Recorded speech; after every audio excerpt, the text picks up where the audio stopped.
자, 채널 제네시스박, 제네시스가 만난 사람들입니다. 오늘은 메디테라님 모시고 한번 인터뷰 나눠보도록 하겠습니다. 안녕하세요. 안녕하세요. 네, 와주셔서 고맙습니다. 반갑습니다. 네, 본인 소개 간단히 좀 부탁드리겠습니다. 네. 안녕하세요. 저는 부동산 지역 분석 전문가로 활동을 하고 있고, 현재 힐링 재테크라는 채널을 운영하고 있습니다. 최근에 일기 신도시 재건축 미래지도라는 책을 출간을 했는데요. 제가 이 책을 출간하게 된 계기는 초보자분들이 처음에 이제 부동산 공부를 시작하면 대부분 다 부동산 학과를 나오거나 이제 경제학과를 나오신 분들이 아닌 상태에서 공부를 하기 시작하잖아요. 그러면 용어도 낯설고 부동산 강의를 듣다 보면 정말 한국어지만 외계어처럼 들리는 효과가 있어서 되게 이해하기가 어려운데, 특히나 초보자분들이 이제 부동산 보는 눈을 키우려고 이제 지역을 공부를 했을 때 되게 어렵더라고요. 네, 그래서 이제 시중에 이제 지역 분석 책을 되게 많이 찾아봤었는데 약간 저한테 딱 도움이 되는 그런 친절한 지역 분석 책이 별로 없어서 되게 고생을 많이 했었어요. 대부분 이제 현재 지역 분석 책을 내신 분들은 이제 역사라던가 그 지역의 유래라던가 옛날에 이슈가 됐던 그런 부분들을 좀 얘기하시는 분들이 많아가지고, 저는 현재 지금 이 지역의 특성이라던가 포인트, 봐야 될 포인트, 그리고 이 지역이 어떤 차이가 있는지 뭐 이런 것들, 현재 우리가 부동산 보는 눈을 키우려고 했을 때 필요한 정보들을 좀 담는 친절한 책이 있었으면 좋겠다 싶어가지고 이 책을 준비를 하게 됐고, 그래서 여러분들한테 부동산 보는 눈을 키워주는 거를 좀 도와드리고 싶은 마음에 힐링 재테크도 운영을 하고 있습니다. 네, 많은 관심 부탁드리고요. 저도 이제 책을 이렇게 받아서 읽어봤는데 재밌게 봤어요.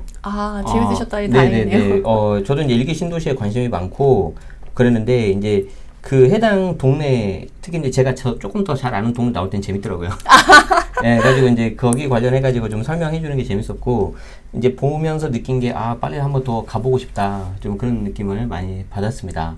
네. 그리고 이제 특히 이제 책에서 일기 신도시를 강조를 많이 하셨는데, 뭔가 이유가 있으시겠죠? 어떤 점에서 좀 매력이 있다고 보시나요? 네. 일기 신도시가 물론 이제 2월에 노후계획도시 특별법이 나왔잖아요. 근데 이름은 노후계획도시 특별법으로 나왔지만 원래는 일기 신도시 특별법으로 나오려다가 이제 여러 재반적인 상황 때문에 노후계획도시 특별법으로 나왔지만, 어쨌든 일기 신도시가 주목을 받을 수밖에 없는 그거고, 그게 발표가 됐고 이제 내년에는 지자체가 세부 사항을 발표하면서 이제 앞으로 계속 진행이 될 텐데, 이런 사업 자체가 이게 되게 큰 거고 되게 길게 유지가 될 거라서 아무리 짧아도 20년, 보통 한 30년은 갈 사업이고, 이게 끊임없이 20년, 30년 동안 계속 바람이 불면서 끊임없이 이제 이슈가 되고 먹거리를 생성해 줄 도시가 저는 일기 신도시라고 생각이 들거든요. 그래서 여러분들이 기본적으로 좀 일기 신도시는 지금 챙겨서 가야 될 시기가 아닌가라는 생각이 들었고, 지금 사실 재건축, 재개발, 리모델링, 어쨌든 기존에 있는 걸 부시고 뭔가를 하려고 했을 때 대부분은 전세가가 되게 낮게 돼 있어가지고 투자금이 되게 많이 들어요. 그래서 이제 소액밖에 없으신 분들이라거나 이제 초보 투자자분들은 이제 재건축이나 재개발, 리모델링에 접근하기가 조금 상당히 제한적인 부분이 있는데, 일기 신도시는 너무도 특별하고 너무도 좋게 도시가 전체적으로 형성이 되었고 이제 서울의 위성 도시로 형성이 된 곳이다 보니까 전세가가 잘 형성이 돼 있는 편이에요. 그래서 우리가 사실 갭 투자가 한참 성행했을 때 정말 메인 도시가 됐던 데들이 대부분 일기 신도시들이 많았던 이유가 이제 그런 이유인데, 재건축이 진행될 만한 도시임에도 불구하고 전세가율이 높아서 소액을 갖고 계신 분들도 충분히 접근할 수 있는, 재건축으로 생각하고 접근할 수 있는 도시가 또 일기 신도시이기 때문에 여러분들한테 노후계획도시 특별법으로 나라가 이제 혜택을 주겠다고 하면서 지금 밀어주는 도시가 일기 신도시고, 소액 투자로도 접근할 수 있기 때문에 두루두루 여러 사람이 접근할 수 있는 도시이기도 하고, 또 지금 재건축 규제가 하나하나 풀리고 있어가지고 그런 것들을 적용해보면서 공부하기도 참 좋은 도시여가지고 제가 일기 신도시를 메인으로 해서 이렇게 지역 분석 책을 쓰게 됐어요. 네, 일단 그래도 이제 공부하고 또 이제 투자하고는 다를 수 있으니까 여러분들 이제 최종 의사결정 하실 때는 이렇게 좀 잘 이렇게 알아보시고 좀 하시면 좋을 것 같은데, 특히 일기 신도시 같은 경우에 이제 굉장히 좀 좋은 것들이 많이 있으니까 공부도 좀 해보시고, 아마 거주하고 계신 분들도 꽤 많으실 거예요. 그럼 훨씬 더 다 잘 아실 거라고 생각합니다. 좀 전에도 말씀 주셨고 책에도 나오긴 하는데, 이게 이제 재건축이냐 리모델링이냐 이게 좀 결과에 따라서 좀 많이 어떤 거에 따라서 좀 달라질 수 있다고 좀 생각이 드는데 네네. 개인적으로 좀 어떤 게 더 좋다고 생각하세요? 재건축하고 리모델링? 아, 솔직히 저는 네. 재건축 리모델링을 가리기보다는 네. 돈 되면 다 한다. 돈 되면 다 관심 있는다. 네. 아니, 그리고 그래도 예, 재건축이나 네. 리모델링 근데 문제는 선택을 하기가 좀 이렇게 지역에 따라서 그리고 네네. 단지 입지에 따라서 본인이 가진 돈에 따라서 너무 달라져서 네. 저도 만약에 투자로 이제 고려를 할 때는 네. 꼭 재건축만 해야지 리모델링 위주로 해야지라고 선택을 하지 않고 네. 지역을 보고 제가 가진 투자금의 이제 계획을 세우고 나서 그 지역과 단지를 봤을 때 더 가성비가 잘 나오고 수익이 더 잘 나올 것 같은 거 위주로 접근을 하는 편이에요. 그래서 저는 이렇게 사업별로 접근을 하진 않고 다만 조금 더 유의미하게 보는 건 단계예요. 단계. 네네. 왜냐하면 너무 초입에 진입을 하면 너무 돈이 오래 묶이게 되고 네. 뭐 치고 빠지고가 쉽게 되지 않을 수도 있기 때문에 시장의 흐름상 재건축 같은 경우나 리모델링 같은 경우는 부동산 분위기가 확 죽으면 그야말로 이제 정말 가격이 널뛰는 이제 투자 네. 종목 중에 하나여가지고 저는 단계를 더 중요시하게 여기지 이제 재건축이나 리모델링이냐 사업을 더 중요하게 여기진 않아요. 그래서 저는 보통 2주 전 단계인 관처 전후에 네, 있는 재건축이나 리모델링을 봤을 때 입지나 가격적인 면에서 조금 더 가성비가 나오는 거 위주로 저는 좀 보는 편이에요. 그럼 이제 메디테라님 입장에서는 가성비를 좀 보는 스타일이다. 네네네. 그럼 돈이 별로 없으니까. 그러면 뭐 투자자는 다 돈이 없어요. 그럼 가성비를 위주로 본다고 했을 때 그러면 이제 가성비 중에서는 재건축이요 리모델링이에요? 리모델링이 조금 더 낫죠. 아무래도 리모델링이 네. 조금 나은데 이게 좀 진행하다가 네. 좀 이게 멈추고 그런 것도 많이 있더라고요. 그러니까 문제는 네. 그러니까 재건축은 뭐 네. 절차가 조금 리모델링보다 많고 그걸 네. 받는 기간이 좀 길어서 맞아요. 그렇다라고 하지만 절차랑 기간 이제 짧게 했을 때는 기간을 했을 때는 뭐 리모델링이 좀 더 짧을 수 있다라고 하지만 현실적으로는 사실 그렇지 않거든요. 네. 뭐 재건축도 늘어지려면 정말 한정없이 늘어지고 리모델링도 늘어나면 한정없이 늘어지는데 어쨌든 속도가 빠른 애들이 사업성이 있고 가성비 나오고 수익이 좋기 때문에 뭐 재건축 리모델링을 꼭 그런 식으로 나누지 마시고 본인의 가진 자금 그리고 단계상 본인이 언제 치고 빠지고가 가능할지에 맞는 단계에 따라서 접근하시면 조금 더 좋지 않을까 싶어요. 네네네 알겠습니다.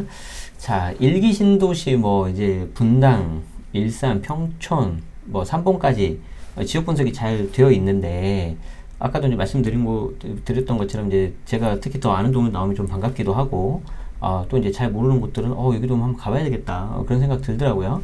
여기서는 좀 주관적으로 제가 여쭤보고 싶은데 네네. 메디테라님 그냥 개인적으로 이 일기 신도시 중에서 나는 하나를 뽑는다면 원픽을 여기로 하고 싶다. 그리고 그 이유는 뭐다? 좀 말씀 좀 해주시죠. 네네. 네, 책에는 없어서. 그쵸. 네. 다 좋다. 두루두루 네. 보면 좋다. 이렇게 써 있긴 한데, 네. 그 중에서 지금 시기에 맞춰서 그러면 얘기를 하자면, 네. 사실 뭐니 해도 분당이 사실 짱이죠. 분당이 좋죠. 분당이 네. 짱인데, 분당은 너무 뭐 말하지 않아도 좋으니까, 그리고 지금 시기에 음식이 거래량이 좀 늘고 있는 게 또 특징적인 게 분당이거든요. 근데 네. 제가 원픽으로 꼽고 싶은 지역은 네. 분당이 아니라 평촌을 꼽아드리고 싶어요. 평촌. 네, 네네. 평촌 맞습니다. 평촌. 자, 원픽으로 꼽는 거는 평촌이다. 네네네. 자, 이유가 뭡니까? 네. 분당은 지금 말씀드린 대로 벌써 네. 거래량이 좀 살아나고 네. 꿈틀꿈틀해서 움직이는 애들이 있어요. 네, 네. 근데 문제는 지금 돈이 별로 없으시거나 지금 뭐 금리 인상 이슈가 한두 번이면 이제 없을 것 같다. 뭐 이런 얘기도 있어서 이제 금리에 대한 부담이 좀 줄어들고 있긴 하지만 아직도 이렇게 대출이나 금리에 그렇죠. 대해서 부담을 갖고 계신 분들이 많아요. 네네. 그리고 앞으로 경기 침체가 어떻게 될지 모르겠다라고 이제 두려워하시는 분들이 많거든요. 네네. 저는 솔직히 되게 좀 쫄보 투자자예요. 되게 소심하고 네네. 안전주의 투자라서. 안전주의로. 네, 안전주의 투자를 하고 있어서 그러면 지금 막 분당이 움직여가지고 가격이 벌써 바닥을 찍고 달에 막 5천만 원씩 올라가는 애들이 있어요. 근데 그런 애들을 내가 관심을 갖고 지금 본다고 하면 또 막 마음이 후달리거든요. 근데 지금 그런 것들을 확인이 안 된 상태에서 내가 지금 가면 또 너무 불안해서 어차피 투자는 올해 꾸준히 해야 될 건데 다리 뻗고 못 잔다고 하면 네. 즐거운 투자가 될 수가 없거든요. 네, 그래서 네. 좀 내가 안정적인 투자를 하고 싶다라고 하면 그런 것들을 확인하고 들어가고 싶을 텐데 그럴 때 딱 좋은 게 이제 평촌이에요.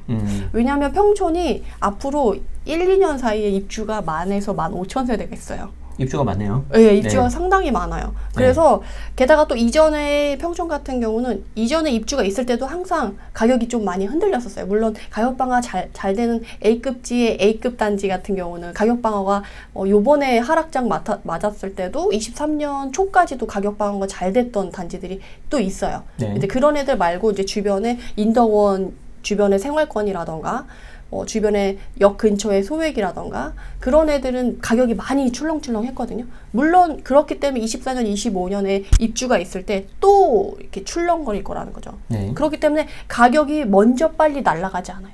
분당처럼. 네. 그렇기 때문에 우리가 금리 인상에 대한 이슈라던가 경기 침체에 대한 이슈를 충분히 확인하고 내가 지금부터라도 돈이 없어서 차근차근히 모아놨다가 움직일 수 있는 여력을 만들었을 때 바로 봐도 괜찮은 지역이 평촌이라서 저는 당연히 분당이 좋지만 내가 네. 시기가 필요한 사람들한테 좀 안정적인 투자를 생각하는 사람들한테 원픽은 평촌이 아닐까. 그러니까 이제 메디타라님 기준에서는 네네. 아직 얘가 못 움직였으니까 기회가 있다 지금 그 말씀이시죠? 그쵸, 그쵸. 네. 지금 가격이 많이 떨어졌어요. 특히 네. 일개 신도시 중에 제가 매력적으로 이제 꼽는 네. 요소들이 있는데 평촌은 최근에 일개 신도시 중에 가장 가격이 많이 빠진 동네가 또 평촌이에요. 네네. 왜 그러냐면 걔는 부동산 하락이 시작됐을 때 또 7,000세대, 8,000세대가 또 입주가 몰려 있어가지고 또 가장 크게 흔들린 지역이 평촌인데 네. 앞으로 또 입주 물량이 있어서 가격이 또 흔들릴 거고 다른 애들에 비해 가격이 안 네. 움직이고 좀 갈 수 있는 또 지역이 평촌이라서 네. 그러면은 아까 이제 좀 안전지향 투자를 하신다 했는데 우리 구독자분들 중에서도 아니 그러면 또 지금 내가 사서 입주 늘어나가지고 또 출렁거리면 내가 불안하다 네. 그러신 분 계시잖아요.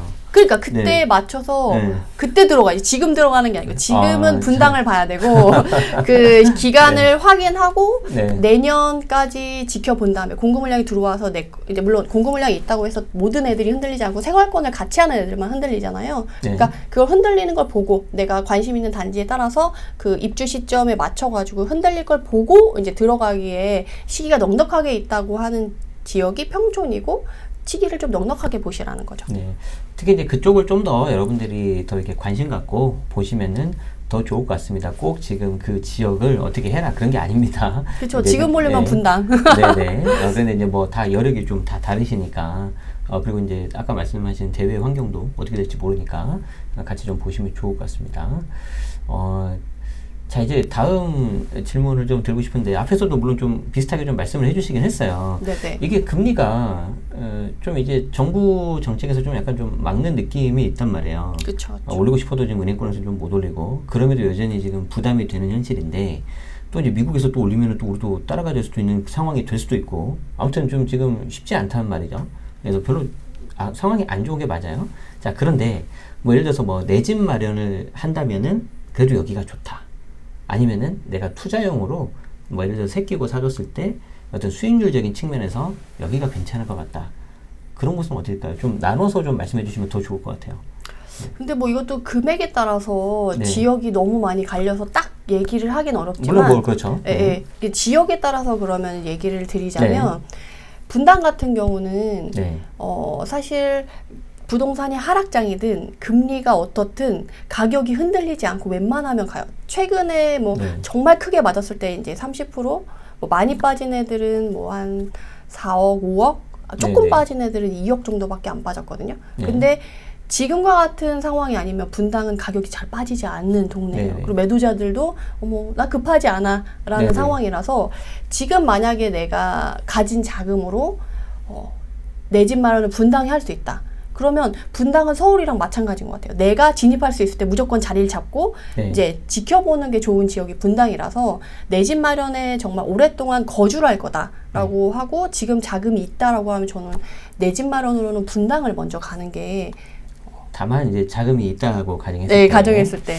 야, 근데 이게 만만치가 않은데. 그래서 금액이. 만약에 나는 네. 분당에 너무 가고 싶어. 네. 그런 사람도 있잖아요. 네네네. 나는 뭐 내 네. 집 마련을 하든 투자를 하든 네. 무조건 분당에 하나 깃발 꽂고 네, 싶어. 네, 네, 네, 네. 이런 사람이 있다라고 하면 네. 지금 분당에 5억대, 6억대로도 접근할 수가 있어요. 그 차액이. 아니 차이가 아니고 절대가 자체가. 절대가 자체가? 네네네. 근데 분당도 분당 나름이잖아요. 아 그쵸. 네. 근데 대신에 소형평형. 아, 소형으로. 네, 소형으로. 그래서 제가 전에 네. 어떤 수강생들을 봤냐면 네. 소형 평형으로 잠원이나 이런 네, 반포 네, 이런 네. 데다가 소형 평형을 네. 총각대 대출을 받아놓고 사놓은 거예요. 네. 그래서 그거를 이제 10년 동안 갖고 있었던 거지. 네, 네. 근데 그게 평당 1억이 된 거예요. 네, 네. 그런 것처럼 내가 정말 분당에서 점프를 하고 싶다 그런 식으로 그러면 그렇게 내가 방법을 달리해서 자그마한 절대가 자체가 낮은 거를 소형평형으로 들어가서 어쨌든 소형평형 있는 애들은 역 근처에 있어요. 네. 그래서 사실은 분당이나 평촌이나 학군 위주로 움직이는 패턴의 지역이지만 그럼에도 불구하고 출퇴근 수요가 있거든요. 그러면 그 사람들을 대상으로 한 소형평형이 있는데 그런 애들도 분명히 같이 견인돼서 올라가요. 그러면 내가 이제 핵심 지역으로 점프해서 갈 텐데 처음부터 분당에서 시작을 하고 싶다라고 하면 그런 소형평형의 절대가 낮은 걸로도 이제 시세 차익이나 이런 걸로 접근을 할 수가 있는 거고 아 나는 시세 차익은 절대 안 돼. 내 집 네네네. 마련을 무조건 해야 돼. 애들도 네. 있고 해. 그러면 이제 가격을 조금 낮춰서 낮춰서. 평형대를 넓혀서 가야 되니까 그러면 그 다음에 이제 분당이 안 되면 이제 평촌을 가는 거죠. 네. 그래서 평촌에서 돈을 벌면 또 다들 분당으로도 많이 가고 싶어 해요. 이제 과천으로도 가고 싶어 그럴 것 하긴 같아. 하는데. 네. 그래서 서로 이제 왔다 갔다 하는 그런 것들이 있기 때문에 그렇게 생각하셔가지고 내가 아직은 아이도 없어. 그래서 조금 공격적으로 할 수 있어. 그러면 높은 지역에 좀 절대가 낮은 걸로 좀 평형을 줄여서 봐도 되고 그게 아니고 당장 이제 거주를 해야 되고 10년 이상 거주할 거다라고 하면 내 집 마련으로 사실 지금 대출이 막 이렇게 금리가 왔다 갔다 해서 불안한 시기에 대출을 받으라고 하기는 추천드리기는 좀 그런데 네. 뭐 내가 월급이 많다. 네. 그리고 어느 정도 내가 장 좀 덜 보고 대출을 받을 수 있는 여력이 있다. 그리고 지금 네. 4%대 정도면 대출을 받을 수 있거든요. 네, 맞아요. 예. 그리고 고정으로 또 묶어놓으면 지금 뭐 금리가 올라가도 안정적으로 갈 수가 있잖아요. 그러면 조금 더 내가 욕심내서 갈 수 있는 지역이 있기 때문에 여러분들이 그거는 조금 생각을 하셔가지고 내가 지역을 더 중요하게 생각하는지 내가 거주에서 가격을 더 중요하게 생각하는지를 먼저 정하신 다음에 그 둘 중에 정한 거에 따라서 이제 전략을 짜서 들어가면 너무 좋을 것 같아요. 네.